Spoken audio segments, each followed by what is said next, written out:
Kalau kita tengok dalam Muslim, dalam kitab-kitab lain, hadis itu dia tidak berulang. Kalau ada pun dia tidak dimaksudkan lah, tidak dimaksudkan. Mungkin ada beza sikit sebanyak juga. Jadi satu hadis satu di tempat yang tertentu yang sepatutnya lah. Berbeza dengan Bukhari ini, sebab satu hadis kadang-kadang diulangnya sampai 25 kali. Kepada orang-orang yang tidak faham, dia kata kenapa ulang hadis ni. Jadi hadis yang berulang tu, dengan sebab berulang tu jadi banyak. Sebenarnya tak banyak sangat.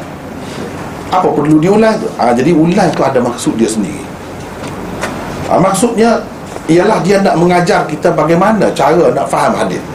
Jangan kita ingat satu hadis tu, satu hadis satu saja pengajaran yang dapat daripada. Jangan ingat gitu. Macam tadi kita buat kesimpulan daripada berapa banyak daripada satu hadis. Jadi kalau nak buat satu-satu bab untuk itu, boleh tu. Boleh. Bawa hadis itu lagi. Misalnya Rasulullah memulakan suratnya dengan menyebut namanya dahulu. Jadi adab menulis surat iaitu sebut nama pengirim dahulu. Kita boleh bawa hadis. Kedudukan seorang pemimpin yang sesat, adakah kesesatan pengikut jadi ada kaitan dengannya? Boleh buat bab lain pula. Bawa hadis itu.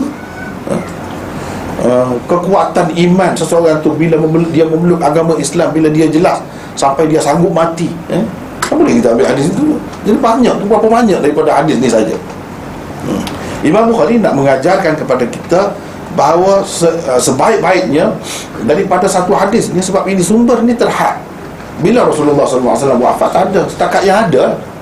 Jadi kita kena faham dengan menggunakan macam-macam ilmu, kena menyiapkan diri kita untuk dapat kita keluarkan sebanyak mungkin pengajaran, pedoman ataupun panduan daripada sesuatu hadis itu. Itulah yang dilakukan oleh Bukhari.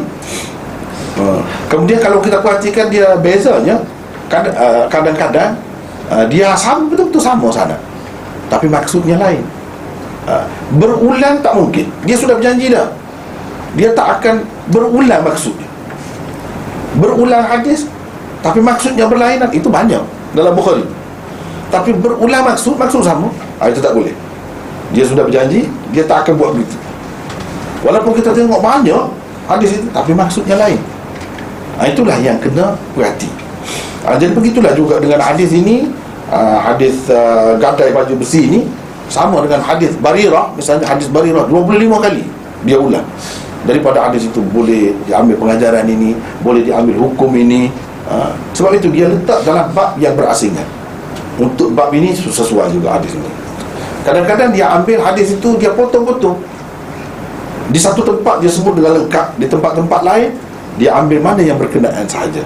Itu dipanggil hadis ringkas, hadis mukhtasar. Dan ini dilakukan oleh pakar-pakar hadis seperti Imam Bukhari.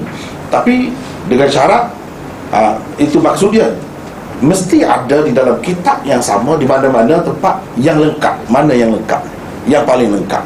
Dengan sebab itu kita mesti mengetahui atraf hadis. Atraf hadis.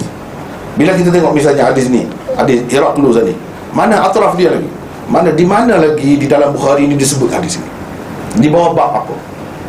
Kita kena cek semuanya. Di sana apa yang kurang daripada yang di sini, dan apa yang lebih daripada yang di sini, apa beza lafaznya, kena ambil kira semua tu.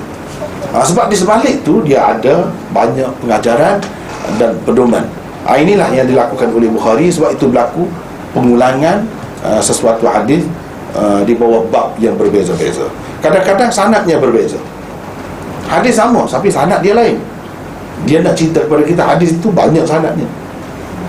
Di sini daripada Syuaib misalnya, tapi di sana daripada Saleh bin Kaisan pula, daripada Ma'mar pula, daripada Yunus pula.